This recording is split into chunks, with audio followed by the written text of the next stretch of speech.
Ashama harkifuun akkam jirtu hordoftoota fi daawwattoota keenya keessa hordofaa jirtan kun Gadaatu Biila warroonni maatii taatan bagara deebiidhaan gara chaanila keenyaa dhuftan jecha warroonni haaraa dhufte jiraate subscribe gochuudhaan maatii keenya dabalamaa isin jenna akkuma beekamu Gadaatu Biila irraa dura odeeffannoo waqtoo fi barsiisuu tokko tokko akkasumas viidiyoo fi suuraalee adda addaa isin biraan gaa turreerra hadhas akkuma dura viidiyoo ajaa'iba ta'anii ijoo sooshaal miidiyaa ta'an qabannee dhufneerra isin biraan geenna hamma dhumaatti nufaa tura isaan dura garuu viidiyoon kun namoota hedduu bira akka ga'uuf akka isin mijatu waan beeknuuf amma laayik gochuudha eegala isin jenna video kenna hadda kana yoo xiqqaate like soddoma galchuu qabaanna isin jenna noordofa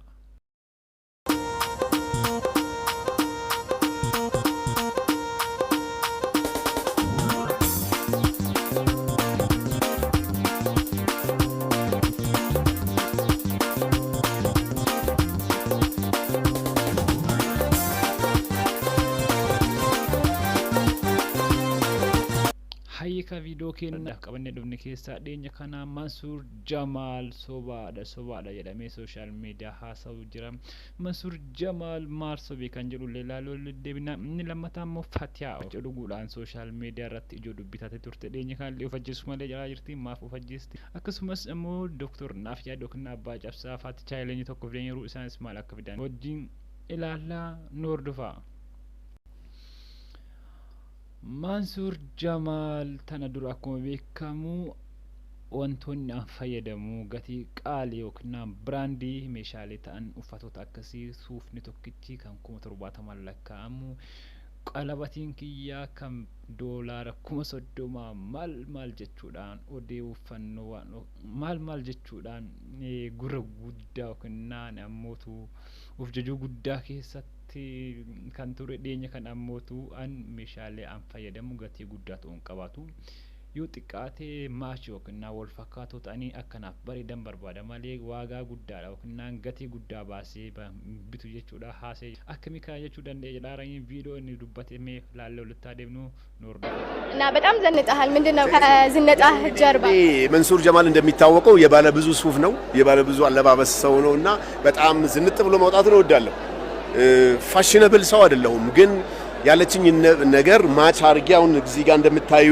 ከዚህ ጀምሮ ከጫማው ጀምሮ ስታዩ ማች የሚያደርግ ነገር አለውና የጥቁሩ ከቀበቶ ጋር ከምኑ ጋር እቺን ጠብቄ ነው የምጠቀመው የግድ ብራንድ መሆን የለበትም የግድ ውድ መሆን የለበትም ግን ማቹን ጠብቀሽ ከነ ፈካታ ቪዲዮ namoonni hedduu yaada kennaa jiranii Mansuur maaf nu sobdaa jedhanii namoonni hedduun komeera dhiyeessaa jiranii isinmee kana maaltu isin dhagama isinillee koomenti jedhannu kaa viidiyoon kennatti aanu ammootu viidiyoo tilmaamni keessan sirriidha moo tilmaama dogongora ofumaa qoramtanii kanaafuu viidiyoo tokko isin qabadhee dhufeera viidiyoo san muraasa irraa isin mul'isee sekendii muraasa isin kennaa sekendii san keessatti hin argattan kan jedhu ammoo deebinee oli deebinaa viidiyicha daawwadhaa.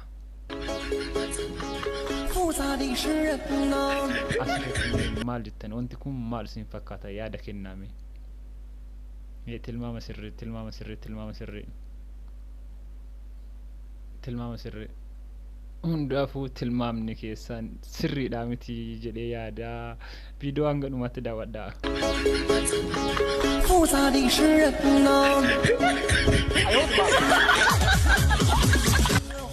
warroonni argattanis jirtu jedhee yaada viidiyoo kennatti aanutti dabaruu dheenya kanaa chaalenjiin tokko Dr. Naafiyaa Dookna Abbaa Cabsaa wajjin chaalenjii fideen jiranii chaalenjii baay'ee ajaa'ibsiisuu fi nama bohaarsuu nama taphachiisu yookiin gara fuulduraattis nu biras ga'uu kan danda'u isin biras ga'uu kan danda'u chaalenjiin kun namoota hedduu yaada irra kennameera koomentii adda addaa irra kennameera chaalenjii isaan fidan kun maalidha kan jedhu mee daawwannee walitti deebinu.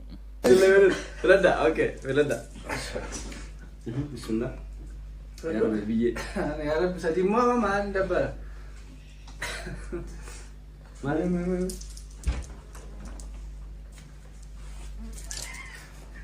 Idinaan si maal arkeeyo gochuu gaabe maal gootu nduwaa wayiiti bishaan ammas naas jira wallaahi bishaan daaku daaku daaku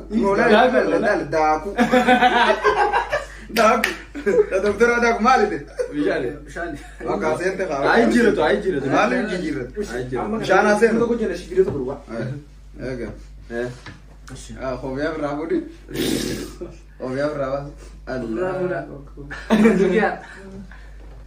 لسه قد ما جاي لا ايه قمنا كده بكا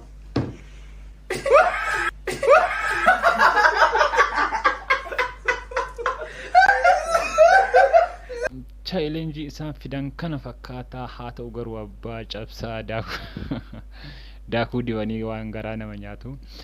Chaayilenjiin kun akkam waan jedhu I don't know garuu hanga tokko nama bashannansiisa akkas daakuu keessa lixanii intin ta'anii garuu nama qaanessaa gu'achuu ol jedhan sa'etti hundaafuu mee waa isin dhagames illee koomentii jala nukaa viidiyoo keenyatti aanutti yoo ceene ammootu dhiyeenya kana faatiyaan ni beektan jedhee yaada warroonni irra caalaa tiiktookii fayyadamtanii akkuma beekamu mucayyoo tanaan duraa kilooriksii dhuguudhaan sooshaal miidiyaa irratti ijoo sooshaal miidiyaa taatee turte amma dhiyeenya kanallee of ajjeesu malee jedhaa jirti. Sababni isiin ofitti fajjeeftu Mansuur Jamaalitti heerumu malee ofaan ajjeesa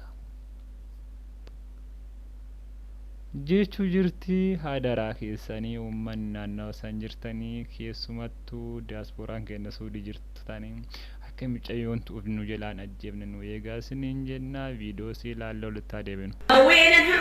hawwisiisa Mansuur Jamaalitti qabaana heerumsiisa yoo diddaa kabarana ka'eesiin kilooriksii dhugaa nan hawwee Mansuur Jamaalitti na heerumsiisa Mansuuriyyee koo Meebiit godhi na bira.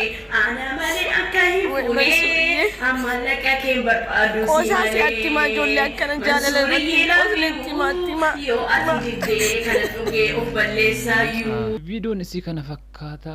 Viidiyoo keenyadhaa xumuraa kan godhannee jiraan turre. Magaalaa Walisootti dhiyeenya kana gochisu kan isaan tokko raawwatamee ture. Innis ijoo sooshaal miidiyaa ta'uu danda'eera. Gochichi ammoo gochaa nam baratirraan enne. Innis dubartii yookiin hojjettuu manaa Daraartuu jedhamtu takkatu ture. Maanam tokko osoo dalagduu haati manaa isiin keessa dalagduu doktora yookiin deessistuudha. Abbaan manaa ishee Finfinnee hojjetaa sababaan beekamneef jecha hamma ammaatti sooshaal miidiyaa irratti wanti dubbatamin jiru. Mucayyoo tanaa bishaan daffaatti naquudhaan ji'a afuriif mana aaraa yookiin isa kushiinaa jedhamu san keessatti hiitee erga dararaa turteen booda guyyaa tokko carraa ta'ee namtichi qoxaarii yookiin lakkooftuu bishaanii ilaaluudhaaf dallaa san seenee akka carraa ta'e ishee argee erga ishee argeen booddee ammoo rifaatuu guddaa keessa galee rifaatuu guddaa san keessa galee hogguu sanitti iyyee hogguun uyyisanitti uummanni naannawa saniitti qubatee yookiin birmatee fi akkasumas ammoo poolisoonni naannawa san jiran dhufanii jedhanii mucayyoon ji'a afuriif mana aaraa akkasumas sareen keessa galtu keessa hidhamteef akkuma isin argitan kana bifa nama suukaneessuun dararamaa turte. Guyyaa sanitti namticha hojii rabbii isheedhaaf birmatee bahuu dandeessee jirti. Ammaaf mana yaalaa jirti. Isheen gocha kan irra raawwattee seera jala ooltee jirti. Hamma silaatti wanti jedhamin jiru gara fuulduraatti isin biraan gahuu dandeenya jechuudha. Hundaafuu gochi akkanaa gocha nama baratirraan eegamne hedduu waan nama dararu hedduu waan nama qalbii namaa cabsuudha. Biyya ofii keessatti biyya itti dhalatanii guddatan kaa keessatti gochi akkanaa kun yoo raawwatamu hedduu waan nama qaanessu. Waa akkanaa kaa darbee kan dhageenyu biyyoota alaa keessatti uummatoota keenya diyaaspooraa keenya biyya alaa jiraatan irra gochi kun akkanaa kun darbee raawwatamu malee. Taan dura biyya keessatti gochi akkanaa sorooramaa yookiin gochi suukaneessa akkanaa kan raawwatamee jedhama dhageenye hin beekne. Isinillee waa isin dhagame koomentii jala nu barreessaa.